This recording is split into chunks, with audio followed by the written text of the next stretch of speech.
Good day to you, Travis.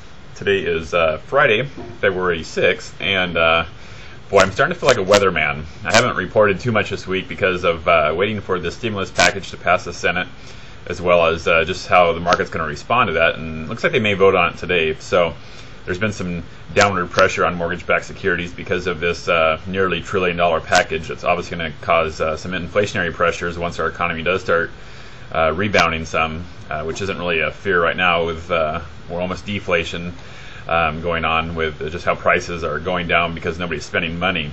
But today, the reason I feel like a weatherman is being a student of the market and of economics and just the history of how stocks and bonds perform in different situations as we're going through.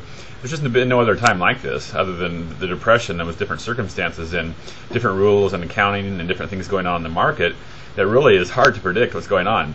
And today, I mean, 9 months ago, had there been a bad jobs number like today, which was just a horrific number, it would have really caused bonds to improve in pricing, making rates much better, and the stocks would have plummeted. But it's kind of like there's no shock and awe anymore.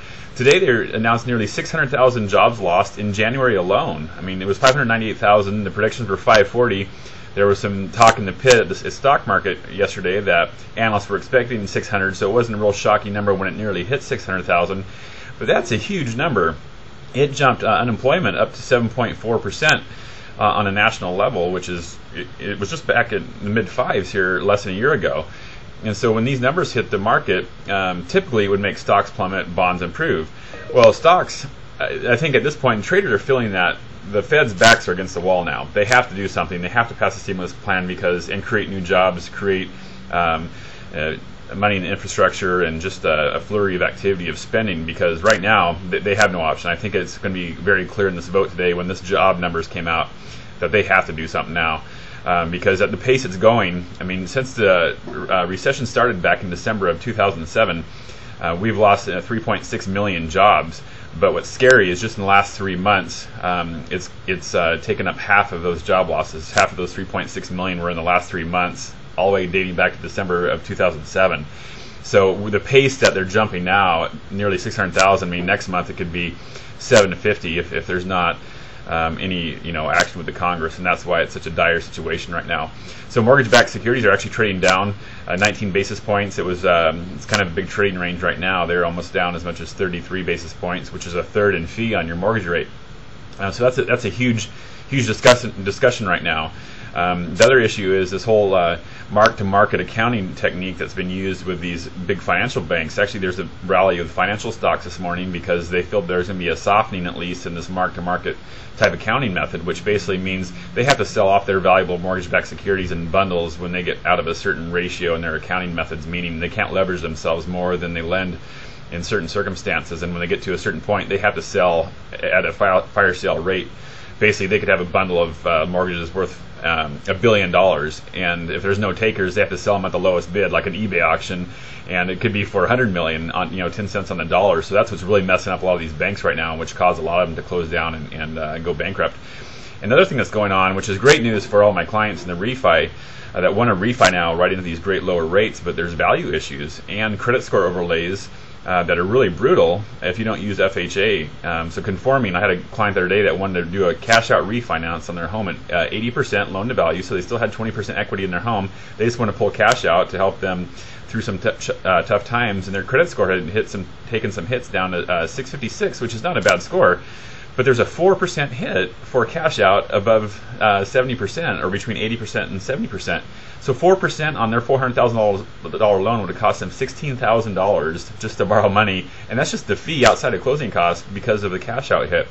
So a few things Fannie Mae has announced yesterday, which is great news, is that they're going to raise these credit score overlays to allow people to refinance and not take the big hits on conforming loans and not have to use FHA.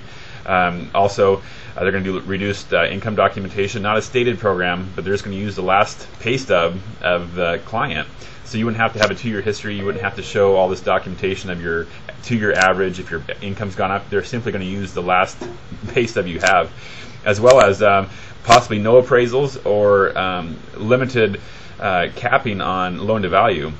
Because the problem is we're kind of unique here in Oregon, where the values have not dropped that much. Surprisingly, you may feel like it to you, but if you look at markets like Phoenix and San Diego and Vegas, they've seen a 50% decline over the last 18 months in some values, or over 50%.